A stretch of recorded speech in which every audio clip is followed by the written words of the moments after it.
ক্যালেন্ডারের পাতায় আজ 19শে সেপ্টেম্বর। বিশেষ একটা দিন। সেপ্টেম্বর মাসটা আমার পছন্দের হওয়ার মধ্যে যে কারণগুলো আছে তার মধ্যে অন্যতম একটা কারণ, হ্যাঁ, আজকে উর্মির জন্মদিন।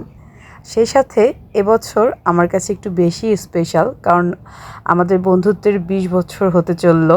সেই 2005 সাল থেকে শুরু হয়েছিল আমাদের যে বন্ধুত্ব বলি বা একসাথে পথ চলা বলি বা সুখ দুঃখের ভাগিদার বলি বা আমার একজন অভিভাবক বলি, সব কিছুই উর্মি। ওর কাছ থেকে আমি জীবনে অনেক অনেক শিক্ষা পেয়েছি, উপদেশ পেয়েছি। সে হচ্ছে আমাদের নাটের গুরু। আজ থেকে 20 বছর আগে, তখন আমরা ক্লাস 4-এ পড়তাম, একদিন ক্লাসে কিছু একটা নিয়ে হাসাহাসির কথা হচ্ছিল। আমরা দুইজনে অনেক জোরে জোরে হাসছিলাম। পুরা ক্লাস আমাদের দিকে তাকাইছিল এবং আমরা বুঝতে পারলাম যে আমরা একজন আরেকজনের মতোই। দুজনের দিকে তাকিয়ে আবার হাসি শুরু করলাম। তারপরে শুরু হলো আমাদের বন্ধুত্ব।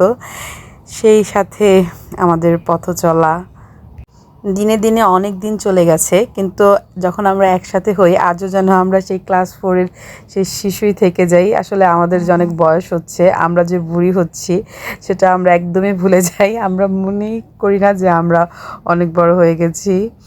তো অনেক দিনের পথ চলা, অনেক কিছুই ফেস করেছি। অনেক অনেক খারাপ সময় গিয়েছে, ভালো সময় গিয়েছে, কিন্তু সব সময় পাশে পেয়েছি। অনেক সময় অভিমান করেছে, অনেক সময় উপদেশ দিয়ে বুঝিয়েছে, অনেক সময় আমার সব আপদ বিপদ দুঃখ কষ্টে আমার পাশে ঢাল হয়ে দাঁড়িয়েছে। তাই আজকে তোকে একটা কথাই বলতে চাই, তেরে জैसा यार कहा ऐसा याराना, याद करेगी दुनिया तेरा मेरा अफसाना। I love you and I think you know that.